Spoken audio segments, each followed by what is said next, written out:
Hola, hoy vamos a hablar de los sistemas de almacenamiento de energía.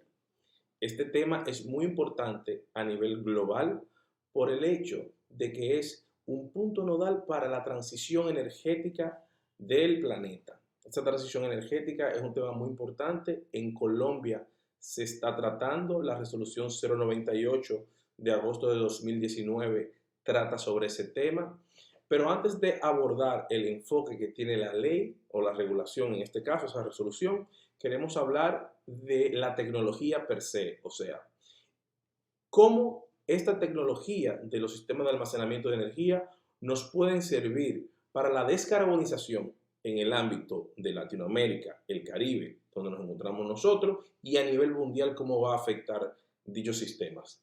Estos sistemas básicamente son una herramienta muy versátil. Esa versatilidad nos permite promover y flexibilizar el sistema eléctrico de la transmisión específicamente. ¿Y cómo lo hace eso? Bueno, en la medida de que exista una mayor participación de energías renovables dentro del mix energético de generación, vamos a tener cada vez más dificultades en cuanto a la regulación de la frecuencia. Y esa regulación de la frecuencia es un punto muy importante para mantener la sostenibilidad de la red, para mantener su calidad. Obviamente, esto trae nuevos retos para todo el mercado eléctrico. Esta tecnología, evidentemente, va teniendo un balance entre la generación y la demanda. Esa generación y demanda se va haciendo mucho más eficiente con estos sistemas de almacenamiento.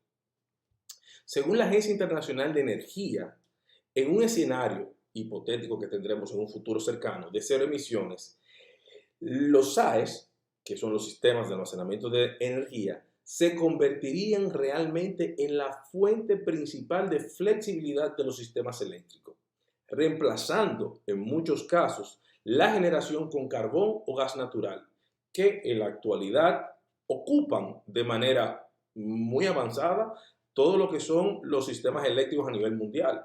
Casi todos los países del mundo cuentan con generación, bien sea con un tipo de carbón, sea petróleo, sea gas, y las energías renovables van subiendo en el mix energético de manera sostenible. Pero ¿qué pasa? Cuando incluimos en estos sistemas de almacenamiento, podemos entonces utilizar de modo eficiente los llamados productos naturales, como son la energía eólica, la hidroeléctrica y, por supuesto, la fotovoltaica.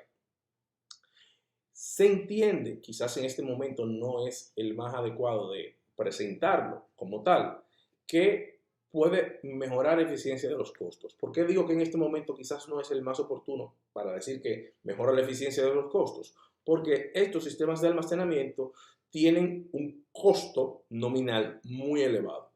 Para poner un ejemplo, en un proyecto fotovoltaico de 1 mega, que hagamos una estimación abajo arriba, abajo abajo, de $1 millón por megavatio, la inclusión de estos sistemas de almacenamiento estarían aumentando en un 80% su costo, solamente en ese sentido. Entonces, todavía esa tecnología está en ciernes para decir que será la definitoria para una bajada de los precios.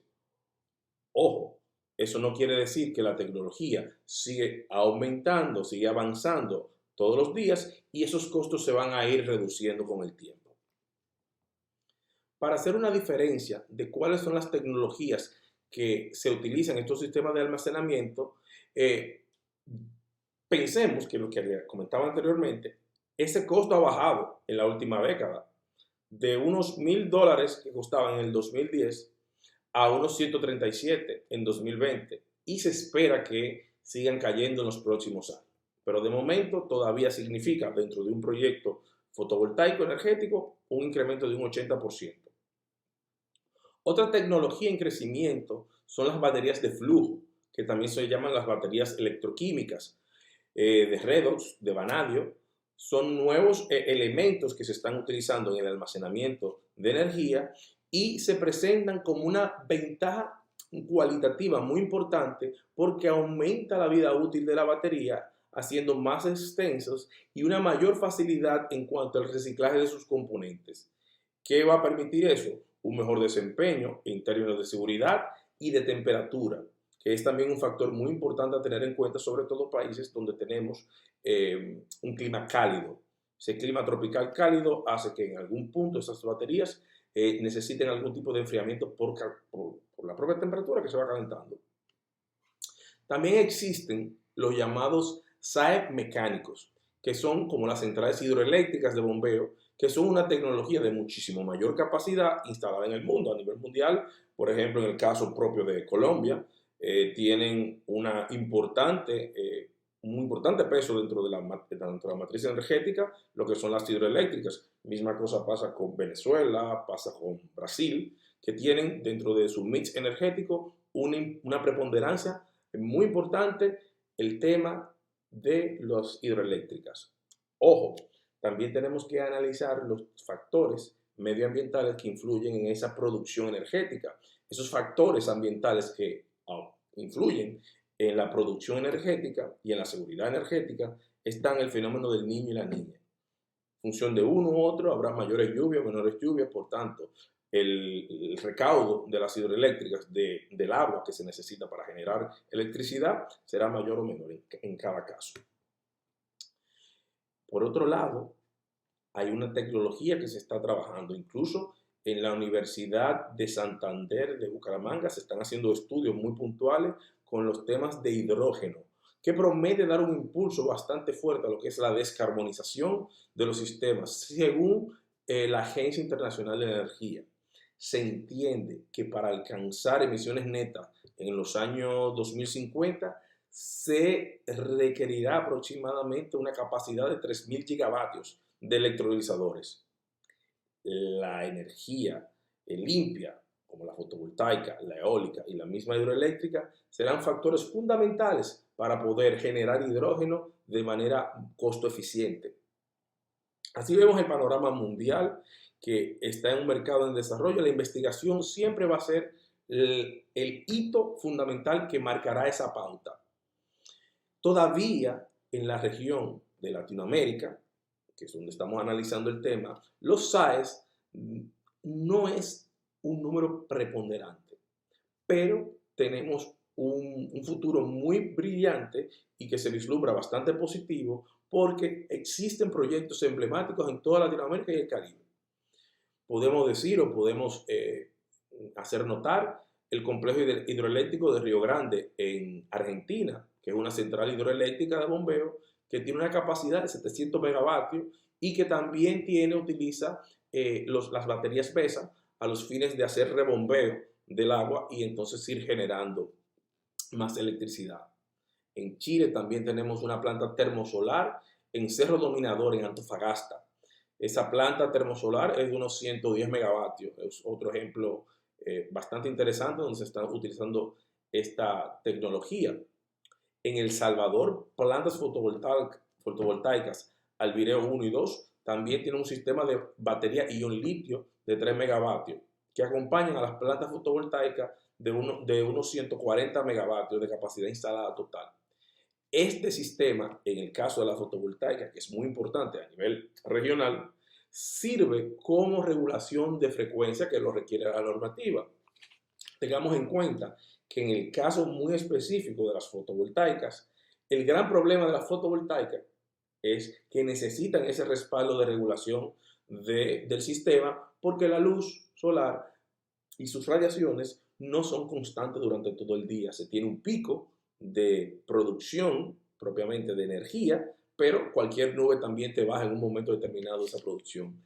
Es importantísimo el uso de esta batería para poder tener un respaldo y que sea más eficiente, costo eficiente esa producción. En la actualidad, poniendo el ejemplo de la República Dominicana, las empresas que se dedican a la producción y generación de energía fotovoltaica necesitan un respaldo en cuanto a la regulación de frecuencia por plantas ya de carbón, propiamente hablando, o plantas de generación de gas natural, que le venden el servicio de regulación de frecuencia. En Baja California también encontramos algunos de los proyectos bastante interesantes, también en plantas solar fotovoltaica. En la República Dominicana, de donde soy, evidentemente, La planta de Andrés y DPP tienen dos sistemas de almacenamiento, son muy pequeños, son de 10 megavatios cada uno y tienen una duración muy poca, de 30 minutos aproximadamente. Y también la función que tienen fundamentalmente es la regulación de frecuencia primaria de esas dos plantas de generación que son a base de gas. En Colombia, para poner el ejemplo colombiano, en Termosipa, en Zipaquirá, tienen unas baterías de ion de litio, que de aproximadamente el SA es de 7 megavatios y otro de 3.9, que mejoran el desempeño de la central térmica de Termosipa y maximiza de forma eficiente su entrega de electricidad. Esto también tenemos que analizarlo, esta temática de la regulación de frecuencia y de los sistemas de almacenamiento, los SAES a nivel general, lo tenemos que ver también en las microredes. El gran reto que tiene la regulación en Colombia es que no se ha hecho un margen general específicamente para generadores, pero no se ha regulado el uso de esas baterías en microredes, que entendemos nosotros que es el rol clave para un mejoramiento del acceso de energía en las zonas aisladas. Ejemplo de ello lo tenemos en Bolivia, donde existe una planta híbrida de remanso solar y una planta híbrida, bueno, en la localidad de Remanso Solar, y una planta híbrida también en Puerto de Villazón Solar. Aproximadamente en cada una de ellas, las familias beneficiarias son 300 entre ambas generadoras. Tienen un sistema solar sencillo, digámoslo así, fotovoltaico, y una capacidad de generación aproximadamente de 160 kilovatios en uno y 156 kilovatios en otro. ¿Qué utilizan ellos como plan de reserva? Bueno, batería de plomo en el caso de Remanso Solar y baterías de ion de litio en el caso de Puerto Villazón. En Nicaragua también, en esas microredes, existe una planta en la red de San Juan y en la red de Com, allá en Nicaragua. En Surinam también tenemos una experiencia, son aproximadamente beneficiarias 4.000 familias, tienen un sistema fotovoltaico, una capacidad de generación bastante sencilla de 500 kilovatios y se alimenta como generación asistida las baterías de plomo. Una capacidad de almacenamiento que tiene más o menos de 1.800 kilovatios.